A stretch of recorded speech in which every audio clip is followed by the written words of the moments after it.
Em nome do Pai, do Filho e do Espírito Santo. A graça de nosso Senhor Jesus Cristo, o amor do Pai e a comunhão do Espírito Santo estejam sempre convosco.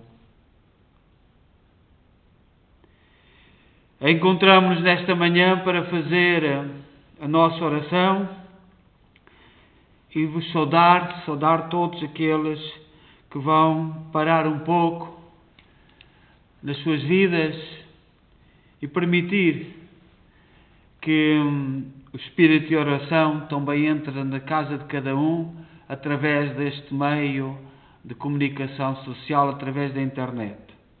A todos bom dia. A Igreja hoje dá-nos para refletirmos o Salmo 66. E o Salmo, como síntese, diz: todos os povos celebrem o Senhor. Este é o projeto de Deus, que enviou o seu Filho para que todos os povos da terra conheçam os critérios, o amor, o carinho que Deus tem por todos. E São Paulo aos Hebreus diz: sabei que esta salvação de Deus já foi comunicada também aos pagãos. E no Salmo, o salmista convida-nos a rezar desta forma: que Deus nos dê a sua graça e a sua bênção, que a sua face resplandeça sobre nós, que na terra se conheça o seu caminho e a sua salvação por entre os povos. Que todas as nações vos glorifiquem, ó Senhor. Que todas as nações vos deem glória. Exulte de alegria a terra inteira, pois julgais o universo com justiça. Os povos governais com retidão e os guiais em toda a terra as nações. Que todas as nações vos glorifiquem, ó Senhor. Que todas as nações vos deem glória, Senhor. A terra produz a sua colheita. O Senhor e nosso Deus nos abençoa. Que o Senhor e nosso Deus nos abençoe e o respeitem os confins de toda a terra. Glória ao Pai, ao Filho e ao Espírito Santo, como era no princípio, agora e sempre. Amém. A terra produziu a sua colheita, alegrem-se os povos. Aleluia. A leitura de São Paulo aos Hebreus diz o seguinte: Deus ressuscitou Jesus dentre os mortos e durante muitos dias ele foi visto por aqueles que o acompanharam desde a Galileia até Jerusalém. Agora eles são testemunhas de Jesus diante do povo. Por isso, nós vos anunciamos este Evangelho. A promessa que Deus fez aos antepassados, Ele a cumpriu para nós, seus filhos, quando ressuscitou Jesus, como está escrito no Salmo 2. Tu és meu filho, eu hoje te gerei. Palavra do Senhor. Graças. Caríssimos doentes, pessoas que estamos em casa, sobretudo a viver esta pandemia, este isolamento, que, segundo aquilo que nos está a chegar, muita gente está a desanimar. E eu quero gritar bem forte: Deus nunca nos abandonou, também não nos vai abandonar agora. Mas eu tenho recebido mensagens, ecos de pessoas que estão a dar sinais de fraqueza e desânimo.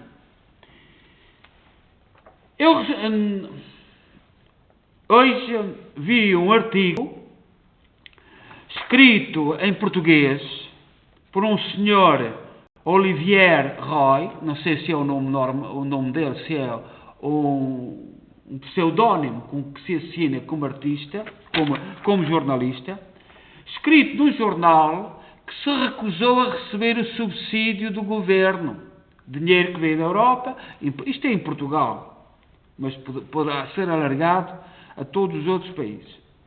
Um jornal que penso que só funciona na internet e que é preciso inscrever. E eles recusaram-se a receber o dinheiro do governo.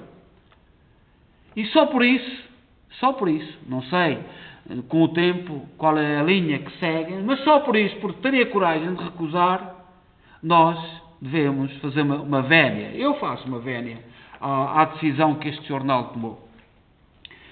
E este senhor escreve um artigo assim: será o crente religioso um consumidor como qualquer outro?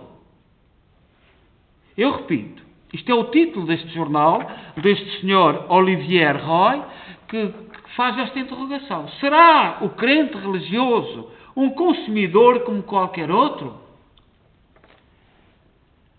E diz: a Igreja fala sobre reconciliar a necessidade médica com o direito dos crentes, o que tem como resultado não ter um discurso universalista nem a ação pastoral. Comporta-se como o sindicato dos católicos. Isto é uma crítica muito séria aos momentos que estamos a viver. Será o crente religioso um consumidor?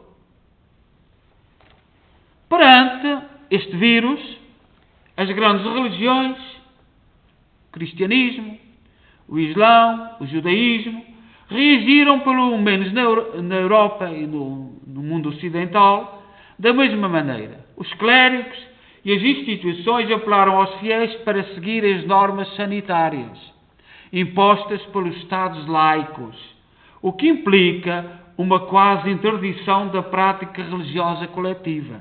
Missas, cultos, orações, peregrinações, grandes festas religiosas como a Páscoa, etc.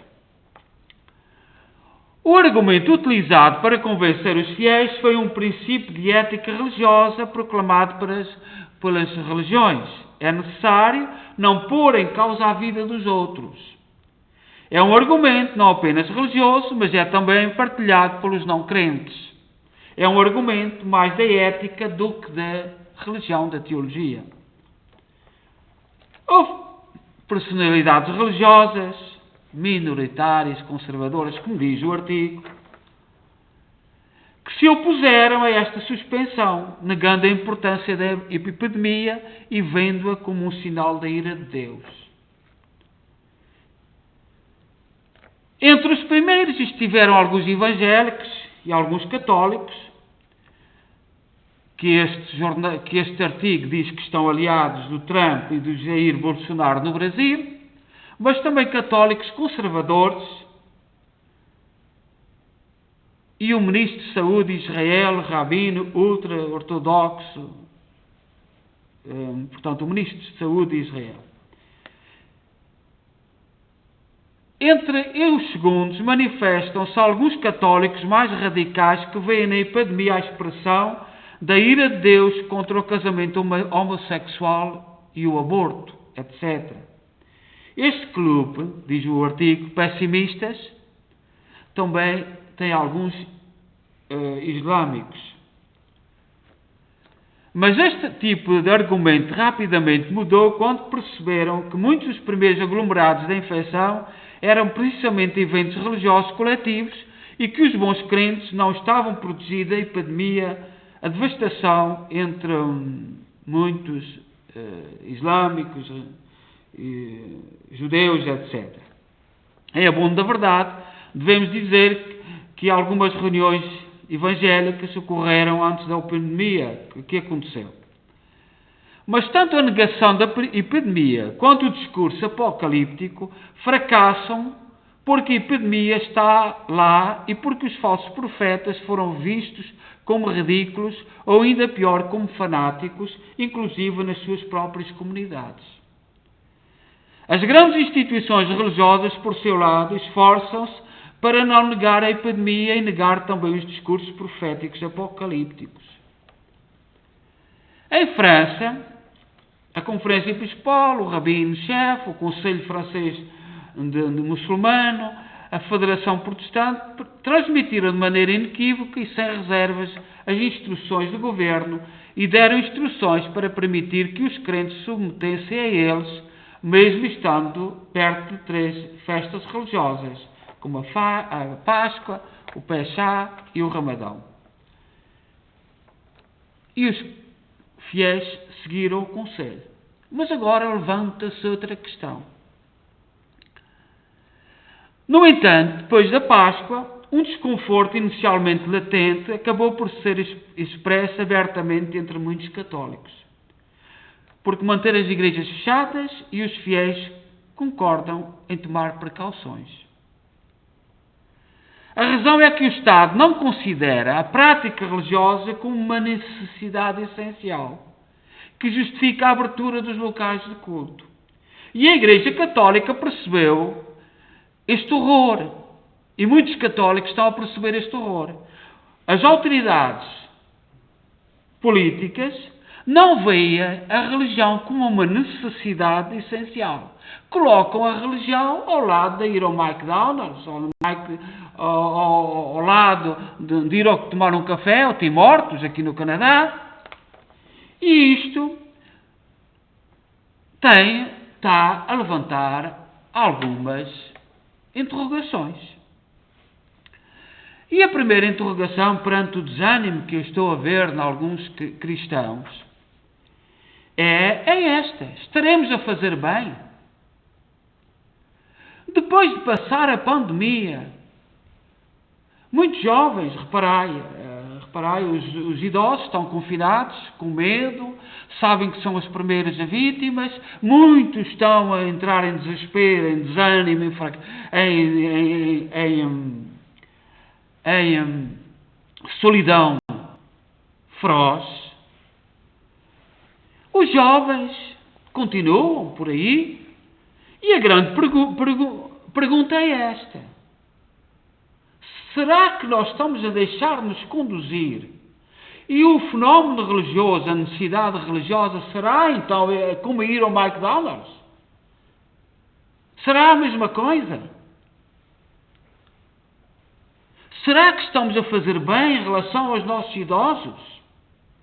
Será que amanhã os nossos jovens que estão a lavar as mãos em relação a muita coisa, nos vamos ter que parar? Eu sou uma pessoa crente. Acredito que Deus que não abandona os homens e que não abandona a história. E eu confio que muitos jovens vão abrir os olhos e vão ver como é que é possível, em alguns sítios, prenderem-se pessoas que vão para trabalhar, e nós vemos nos últimos fins de semana multidões de jovens a conviver em parques, a poder levar os vírus para as outras pessoas, e com esses não se passa nada, desde que não seja para ir à igreja. Demos o exemplo de Portugal. Ainda há dias, uma lei que não podiam sair de concelho, uma pessoa que fosse apanhada no concelho vizinho, levava uma multa de 250 euros. Mas, há umas festas por lá que são boas, essas, não há problema nenhum. Os jovens podem, na linha de Cascais, podem ir à praia e fazer aqueles desagados todos, etc, etc. Eu penso que nós católicos, nós cristãos, temos que partir da consciência que Deus não nos abandona e que também o poder que haverão jovens que vão começar a pensar. Muitas das coisas que estão a ser feitas são puros disparates políticos. Será que as autoridades, mesmo mundiais, a Autoridade Mundial de Saúde, será que o sistema, depois de saber a verdade, vai ficar igual? Não será que Deus estará a conduzir-nos e a querer abrir-nos os olhos? Eu acredito, eu confio nos jovens. Eu penso que depois disto, que as autoridades, o sistema que temos de autoridades vai ser posto em causa. Há autênticos disparates, tentativas de domínio, critérios duplos, pensamentos que não se entendem, e nós temos sobretudo é que rezar. Eu penso que, ao contrário daquilo que estão a querer dizer, e a pôr a religião de lado, porque interessa, é um projeto que vem de longe, porque não convém as pessoas juntarem-se e refletirem, terem os mesmos ideais, convém o individualismo e ser dominado facilmente. Olhar em Portugal, que é o nosso que nos diz mais, recebem não sei quantos milhões da Europa, e a quem é que o deram? Quem é que distribuíram esse dinheiro? Aos jornais. Graças a Deus, penso que há 2 jornais em Portugal que recusaram. Para quê? Para que é que deram aos jornais? Para que é que deram às televisões?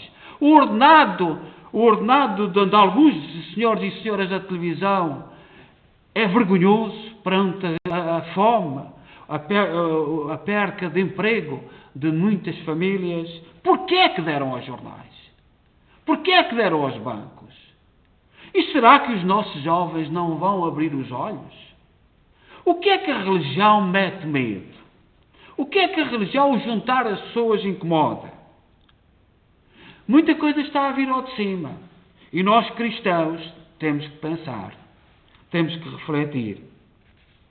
Eu penso que depois, se formos capazes, e eu grito aos nossos jovens que pressionem para sabermos a verdade de tudo isto, de todo o domínio que estão a aproveitar. Um pai que quer trabalhar em alguns países não pode, mas as doideiras, os disparates, os exageros, algumas coisas, faltas de cultura, e depois sistemas que apoiam jornais, televisões e os senhores da cultura. E o que é a cultura? A cultura é o que eles querem que seja cultura. A cultura não é a cultura, é a cultura que eles querem que seja cultura. Eu penso, precisamos de gritar forte para saber a verdade.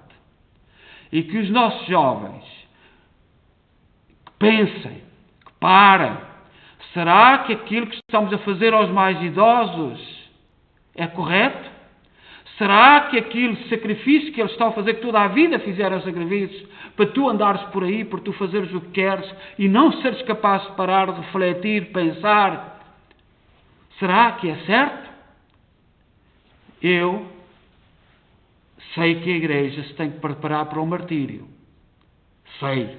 Temos que nos ir preparando para o martírio dos mártires. Mas aquilo que eu tenho que dizer é que temos que confiar que Deus não nos abandona. E a verdade é o ideal, é a meta, a verdade. É a verdade de Deus, a busca de Deus. Eu estou muito perturbado, muito incomodado com alguns sinais de pessoas mais idosas. Deus não abandona. Eu penso que quando nós abrirmos, por que não fazer almoços? Temos um salão tão grande, temos critérios de entrada, sentamos em mesas diferentes, mas temos que sair. E dói-me o coração de ver os nossos jovens a lavar as mãos. Tudo a lavar as mãos, como Pilatos, em relação ao sofrimento que muita gente está a passar. Eu grito ao Senhor que nos ilumine, e nos dê força. Não nos deixemos desanimar, por favor. Eu espero que possamos encontrar uma solução. Temos aqui, na nossa igreja, no nosso salão, temos muito espaço e podemos encontrar soluções. Por que não fazer aquilo que costumávamos fazer, porque muita gente tem telefonado para a devoção do Divino Espírito Santo, a pensão, de outra maneira. Pessoas virem trabalhar 2 ou 3, porque eu sei que muita gente precisa de sair de casa. Mas não nos curvemos perante tudo aquilo que a gente está a ver. Não, por favor, nem desanimemos, nem nos curvemos perante tudo aquilo que nós estamos a ver. A religião não é uma coisa para arrumar, para esconder. Porquê é que querem arrumar a religião? Porquê é que a querem esconder? Porquê? Que o Espírito Santo nos ilumine.